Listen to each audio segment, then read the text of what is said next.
सारा डाटा ले जाके हमने पुलिस वालों को दिया।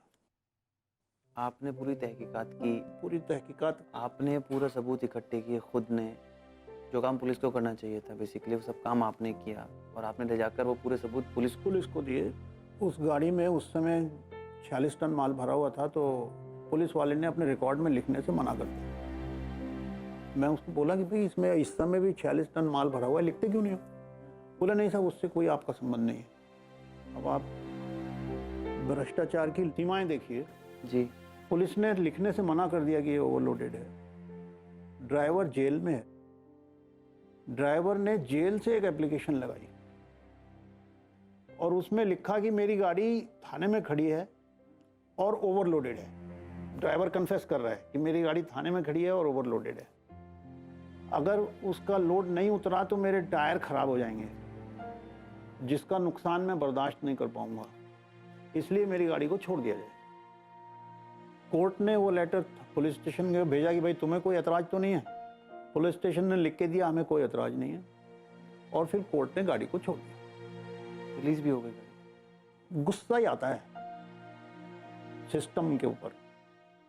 एक बहुत सीनियर पुलिस ऑफिसर से मेरी बात हुई, उन्होंने मेरे को बोला कि इस सिस्टम को आप करेक्ट नहीं कर सकते हो।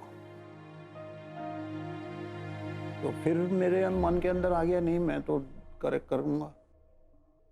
मीन्स हर आदमी केवल एक ही बात बोलता है कि भूल जाओ और आगे बढ़ो, और जितना भी मेरे को बोला गया कि भूल जाओ उतना ही मैं और ज़्यादा स्ट्रांग होता चला गया।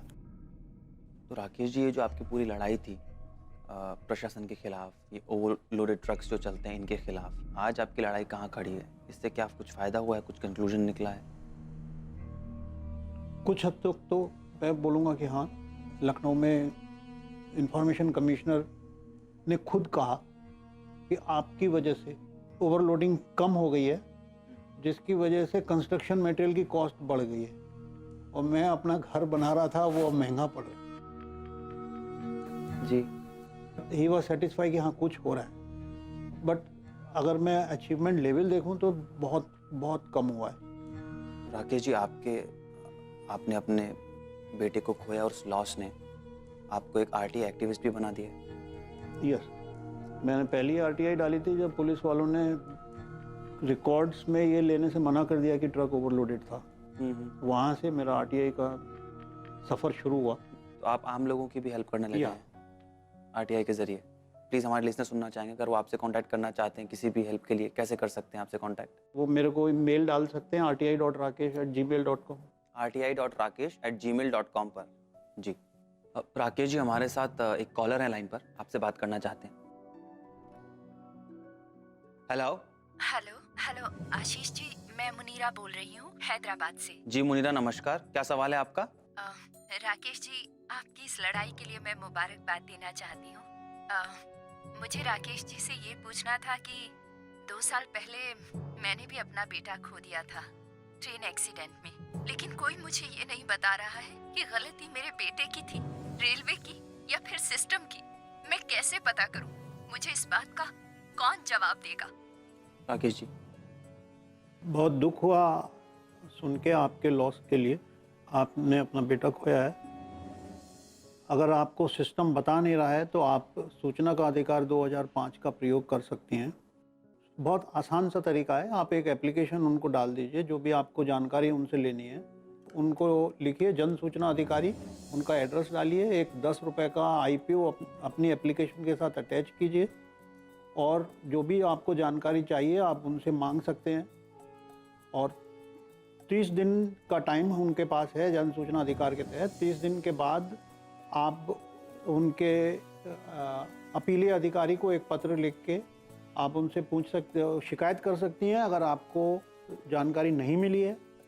और 15 दिन के इंतज़ार के बाद आप इंफॉर्मेशन कमीशन को पत्र लिख के इन दोनों की शिकायत कर सकती हैं कि मैंने यहाँ एक एप्लीकेशन लगाई थी, मुझे जवाब नहीं मिला, अपील डाली थी, मुझे जवाब नहीं मिला।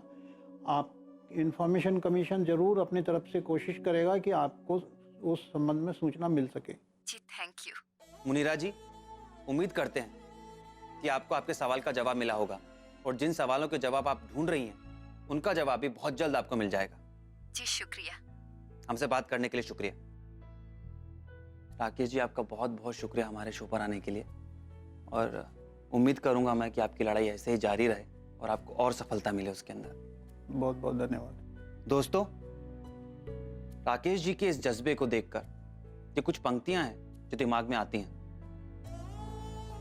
मैंने जो खो दिया सो खो दिया, ना मिल सकेगा फिर, कोशिश बस इतनी है, हो ना कोई और महरूम अपनों से फिर। इसी जज्बे, इसी सोच के साथ इजाजत चाहूंगा इस बार। अगली बार फिर मुलाकात करेंगे एक और ऐसी शख्सियत से, एक और नई कहानी से। तब तक के लिए अलविदा।